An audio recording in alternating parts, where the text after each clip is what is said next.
Dozgerekî Tirk daxwazname ji bo Wezareta Dadweriya Tirkiyeyê şandibû û daxwaz kiribû ku ji ber endamtiya rêxistina terorî daxwaza radestkirina Osman Baydemîr ji ewlehiya navdewletî bê kirin. Osman Baydemîr jî di bersiva xwe de gotiye ku bi bultena sor lêgerîna min kêm e û divê kesk û zer jî lê bihata zêde kirin. Serokê Baroya Diyarbekirê Cîhan Aydin balêkişand ku ne bi awayekî hukûkî lê bi awayekî kêfî siyasetmedar, parlamenter, şaredar û rêveberên saziyên sivîl li Tirkiyeyê tên girtin û êdî li Tirkiyeyê hemû biryarên dadgeha bişikin. Loma jî welatekî ku zagona xwe ya bingehîn bin pê bike û nas neke, zagonên navdewletî nas neke ji aliyê sazî û dewletan va jî daxwazên ku bikin wek daxwazên hukukî û cidî nayên berçav girtin. Sayın Baydemir'e yönelik bu karar da bu çerçevede değerlendirilmeli. Ev biryara ku ji bo birêz Osman Baydemîr hatiye derxistin, biryarekî ku bingeha wê ya hukûkî hebenîne û biryareke siyasî ye.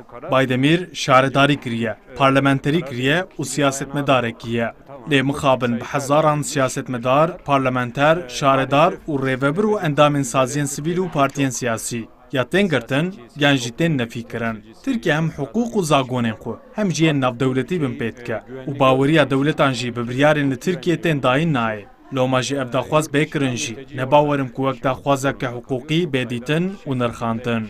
İşkence veya diğer zalimane. Hukuknas û mafnasan ragihandin ku siyasetmedar û welatiyên ku tên girtin jî li girtîgehan bi awayekî kêfî û ji mafên xwe bêpar tên hiştin û girtiyên ku nexweşin jî di şertên gelek xirab de bi metirsiya canê xwe ji destdayînê re tên hiştin. Serokê Komeleya Mafê Mirovan İhadeya Diyarbekirê Abdullah Zeytun da zanî ku wan bi saziyên mafnas û hukuknasan re li girtîgehan lêkolîn û hevdîtinan kirine û xuya dibe ku girtî li girtîgehan ji mafên xwe bêparin û li wan eşkence û kiryarên xirab tên kirin. Pazartesiden itibaren sevkler yapılmaya başlandı. Biz de Me bi komisyonên mafên mirovan yên saziyên din re ji duşem û borî ve li girtîgehan lêkolîn û hevdîtên kir. Di wê serdemê de girtîtên veguhestin, lê me dît ku di veguhestinan de jî tundî û teade li girtiyan tê kirin û tu mafekî wan nayê nasîn. Ji xwe zêdetirên wan siyasetmedar, rêveberên saziyên sivîl û kesên ku bê hukûqî hatine girtinin.